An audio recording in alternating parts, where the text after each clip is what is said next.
ہرقل شاہ روم نے قریش کے قافلے میں ایک آدمی بلانے کو بھیجا، اور اس وقت یہ لوگ تجارت کے لیے ملک شام گئے ہوئے تھے، اور یہ وہ زمانہ تھا جب رسول اللہ صلی اللہ علیہ وسلم نے قریش اور ابو سفیان سے ایک وقتی عہد کیا ہوا تھا۔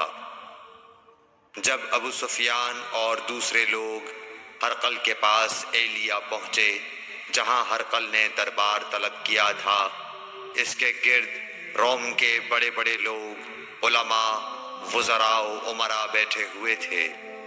ہرقل نے ان کو اور اپنے ترجمان کو بلوایا، پھر ان سے پوچھا کہ تم میں سے کون شخص مدعی رسالت کا زیادہ قریبی عزیز ہے؟ ابو سفیان کہتے ہیں کہ میں بول اٹھا کہ میں اس کا سب سے زیادہ قریبی رشتہ دار ہوں۔ یہ سن کر ہرقل نے حکم دیا کہ اس ابو سفیان کو میرے قریب لا کر بٹھاؤ اور اس کے ساتھیوں کو اس کی پیٹھ کے پیچھے بٹھا دو۔ پھر اپنے ترجمان سے کہا کہ ان لوگوں سے کہہ دو کہ میں ابو سفیان سے اس شخص یعنی محمد صلی اللہ علیہ وسلم کے حالات پوچھتا ہوں۔ اگر یہ مجھ سے کسی بات میں جھوٹ بول دے تو تم اس کا جھوٹ ظاہر کر دینا۔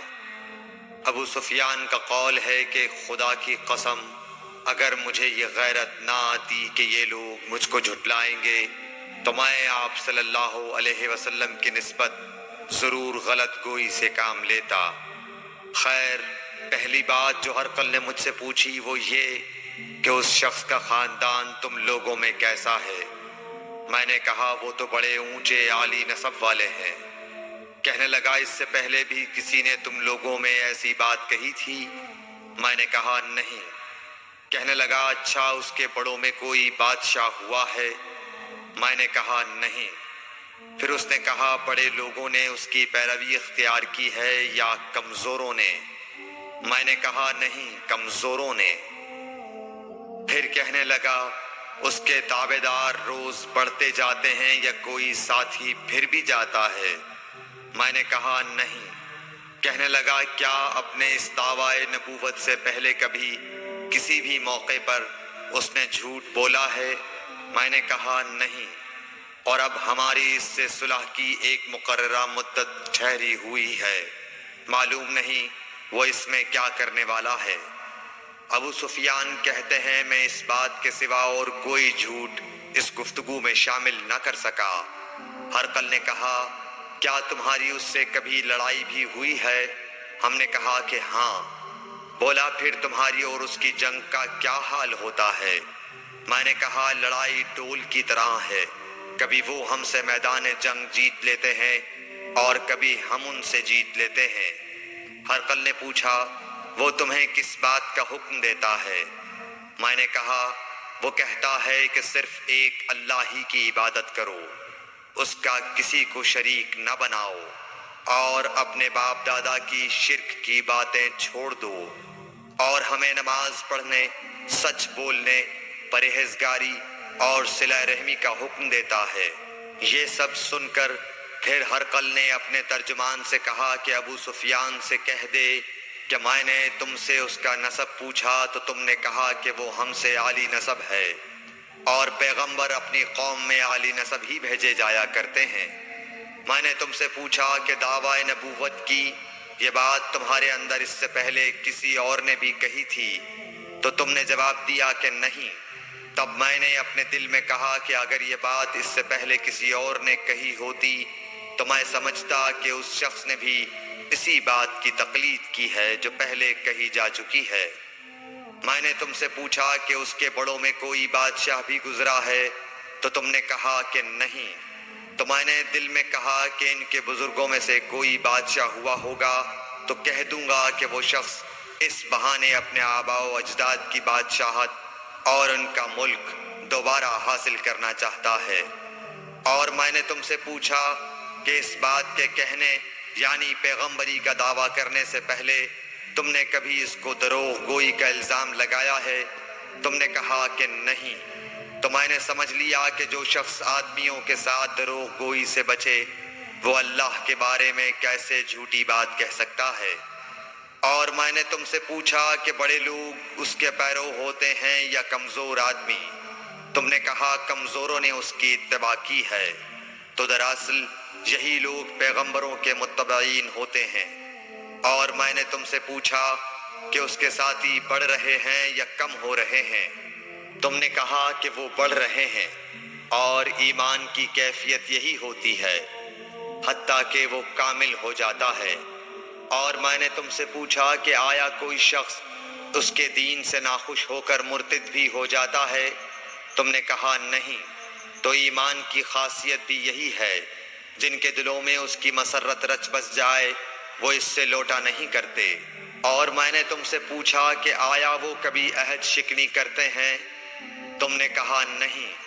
پیغمبروں کا یہی حال ہوتا ہے، وہ عہد کی خلاف ورزی نہیں کرتے۔ اور میں نے تم سے کہا کہ وہ تم سے کس چیز کے لیے کہتے ہیں؟ تم نے کہا کہ وہ ہمیں حکم دیتے ہیں کہ اللہ کی عبادت کرو، اس کے ساتھ کسی کو شریک نہ ٹھہراؤ، اور تمہیں بتوں کی پرستش سے روکتے ہیں، سچ بولنے اور پرہیزگاری کا حکم دیتے ہیں۔ لہٰذا اگر یہ باتیں جو تم کہہ رہے ہو سچ ہیں تو ان قریب وہ اس جگہ کا مالک ہو جائے گا کہ جہاں میرے یہ دونوں پاؤں ہیں۔ مجھے معلوم تھا کہ وہ پیغمبر آنے والا ہے، مگر مجھے یہ معلوم نہیں تھا کہ وہ تمہارے اندر ہوگا۔ اگر میں جانتا کہ اس تک پہنچ سکوں گا تو اس سے ملنے کے لیے ہر تکلیف گوارا کرتا۔ اگر میں اس کے پاس ہوتا تو اس کے پاؤں دھوتا۔ ہرقل نے رسول اللہ صلی اللہ علیہ وسلم کا وہ خط منگایا جو آپ نے وحیہ کلبی رضی اللہ تعالیٰ عنہ کے ذریعے حاکم بصرہ کے پاس بھیجا تھا، اور اس نے وہ ہرقل کے پاس بھیج دیا تھا۔ پھر اس کو پڑھا تو اس میں لکھا تھا، اللہ کے نام کے ساتھ جو نہایت مہربان اور رحم والا ہے۔ اللہ کے بندے اور اس کے پیغمبر محمد صلی اللہ علیہ وسلم کی طرف سے یہ خط ہے شاہ روم کے لیے۔ اس شخص پر سلام ہو جو ہدایت کی پیروی کرے۔ اس کے بعد میں آپ کے سامنے دعوت اسلام پیش کرتا ہوں۔ اگر آپ اسلام لے آئیں گے تو دین و دنیا میں سلامتی نصیب ہوگی، اللہ آپ کو دوہرا ثواب دے گا۔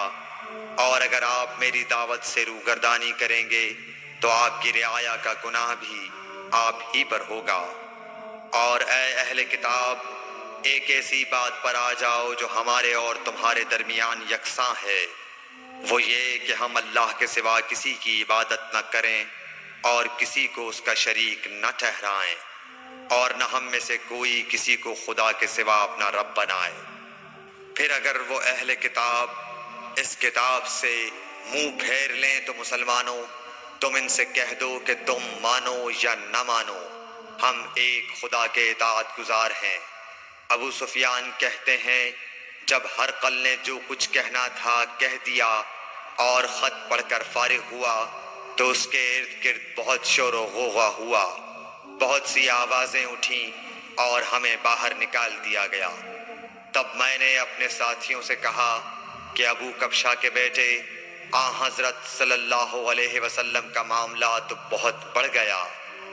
دیکھو تو اس سے بنی اصفر روم کا بادشاہ بھی ڈرتا ہے۔ مجھے اس وقت سے اس بات کا یقین ہو گیا کہ حضور صلی اللہ علیہ وسلم ان قریب غالب ہو کر رہیں گے، حتیٰ کہ اللہ نے مجھے مسلمان کر دیا۔ راوی کا بیان ہے کہ ابن ناطور ایلیا کا حاکم ہرقل کا مصاحب اور شام کے نصارہ کا لاٹ پادری بیان کرتا تھا کہ ہرقل جب ایلیا آیا ایک دن صبح کو پریشان اٹھا تو اس کے درباریوں نے دریافت کیا کہ آج ہم آپ کی حالت بدلی ہوئی پاتے ہیں، کیا وجہ ہے؟ ابن ناطور کا بیان ہے کہ ہرقل نجومی تھا، علم نجوم میں وہ پوری مہارت رکھتا تھا۔ اس نے اپنے ہم نشینوں کو بتایا کہ میں نے آج رات ستاروں پر نظر ڈالی تو دیکھا کہ ختنہ کرنے والوں کا بادشاہ ہمارے ملک پر غالب آ گیا ہے۔ بھلا اس زمانے میں کون لوگ ختنہ کرتے ہیں؟ انہوں نے کہا کہ یہود کے سوا کوئی ختنہ نہیں کرتا، سو ان کی وجہ سے پریشان نہ ہوں۔ سلطنت کے تمام شہروں میں یہ حکم لکھ بھیجیے کہ وہاں جتنے یہودی ہوں سب قتل کر دیے جائیں۔ وہ لوگ انہی باتوں میں مشغول تھے کہ ہرقل کے پاس ایک آدمی لایا گیا جسے شاہ غسان نے بھیجا تھا۔ اس نے رسول اللہ صلی اللہ علیہ وسلم کے حالات بیان کیے۔ جب ہرقل نے سارے حالات سن لیے تو کہا کہ جا کر دیکھو وہ ختنہ کیے ہوئے ہے یا نہیں۔ انہوں نے اسے دیکھا تو بتلایا کہ وہ ختنہ کیا ہوا ہے۔ ہرقل نے جب اس شخص سے عرب کے بارے میں پوچھا تو اس نے بتلایا کہ وہ ختنہ کرتے ہیں۔ تب ہرقل نے کہا کہ یہی محمد صلی اللہ علیہ وسلم اس امت کے بادشاہ ہیں جو پیدا ہو چکے ہیں۔ پھر اس نے اپنے ایک دوست کو رومیہ خط لکھا اور وہ بھی علم نجوم میں ہرقل کی طرح ماہر تھا۔ پھر وہاں سے ہرقل حمص چلا گیا۔ ابھی حمص سے نکلا نہیں تھا کہ اس کے دوست کا خط اس کے جواب میں آ گیا۔ اس کی رائے بھی حضور صلی اللہ علیہ وسلم کے ظہور کے بارے میں ہرقل کے موافق تھی کہ محمد صلی اللہ علیہ وسلم واقعی پیغمبر ہیں۔ اس کے بعد ہرقل نے روم کے بڑے آدمیوں کو اپنے حمص کے محل میں طلب کیا اور اس کے حکم سے محل کے دروازے بند کر لیے گئے۔ پھر وہ اپنے خاص محل سے باہر آیا اور کہا، اے روم والو، کیا ہدایت اور کامیابی میں کچھ حصہ تمہارے لیے بھی ہے؟ اگر تم اپنی سلطنت کی بقا چاہتے ہو تو پھر اس نبی صلی اللہ علیہ وسلم کی بیعت کر لو اور مسلمان ہو جاؤ۔ یہ سننا تھا کہ پھر لوگ وحشی گدھوں کی طرح دروازوں کی طرف دوڑے مگر انہیں بند پایا۔ آخر جب ہرقل نے اس بات سے ان کی یہ نفرت دیکھی اور ان کے ایمان لانے سے مایوس ہو گیا تو کہنے لگا کہ ان لوگوں کو میرے پاس لاؤ۔ جب وہ دوبارہ آئے تو اس نے کہا، میں نے جو بات کہی تھی اس سے تمہاری دینی پختگی کی آزمائش مقصود تھی، سو وہ میں نے دیکھ لی۔ تب یہ بات سن کر وہ سب کے سب اس کے سامنے سجدے میں گر پڑے اور اس سے خوش ہو گئے۔ بالآخر ہرقل کی آخری حالت یہی رہی۔ صحیح بخاری حدیث نمبر 7۔